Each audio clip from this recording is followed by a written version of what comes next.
At a glance, that function sure looks integrable. Since I can easily anti-differentiate it, sounds to me like the integral test is a good candidate to use as far as a test for convergence or divergence.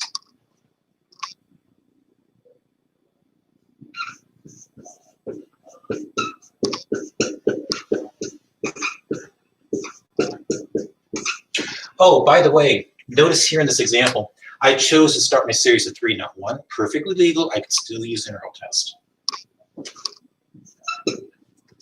Since when I plug any number 3 or greater in for x here and here, this is positive, the whole beast is going to be, whoops, positive. I guess I meant this. I'll even be stronger because it's true. Now, next on my list, well, technically speaking,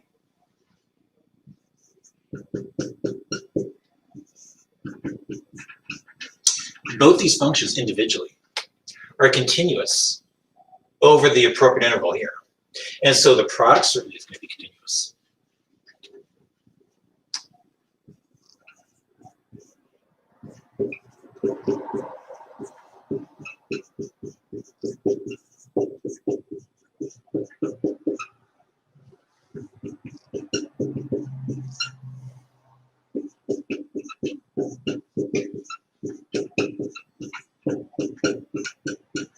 Now, maybe I'm overdoing things with this, with my writing. I don't mind if in this example you said, well, clearly this function f is continuous over this interval. As a matter of fact, with the prerequisites, you might be stating the first two most of the time. I think where the work comes in, though, is that third condition of making sure your function f is at least eventually decreasing over the appropriate interval. Let me check that third criteria. Here, too, I'll use some calculus, albeit I do have just a constant upstairs. I just think my denominator is complicated enough to where maybe some calculus is going to be required to answer my question as to whether or not the function f is at least eventually decreasing from 3 on up.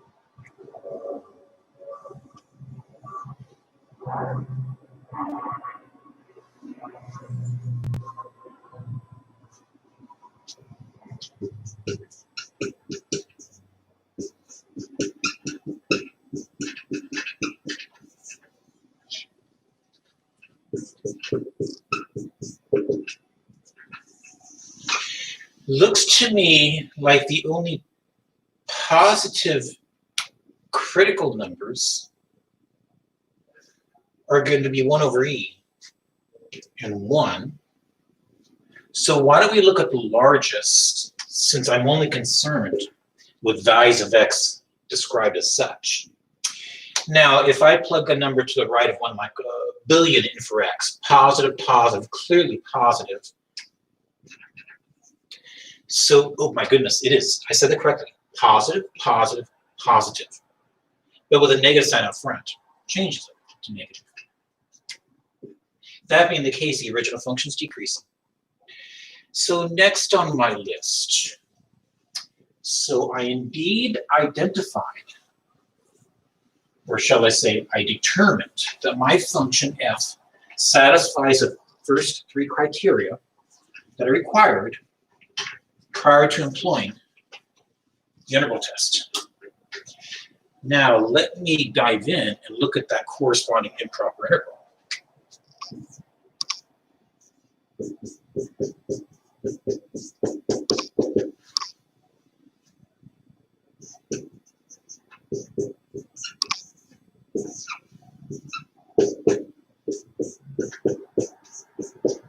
I hope we can do that use in our heads. I hope I can.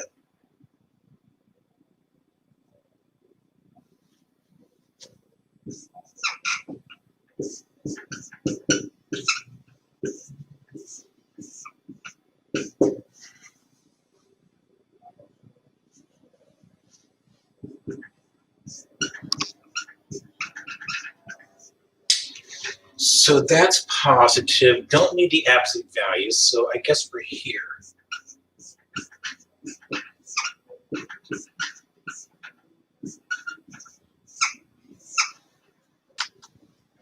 Now, clearly, this behaves as such.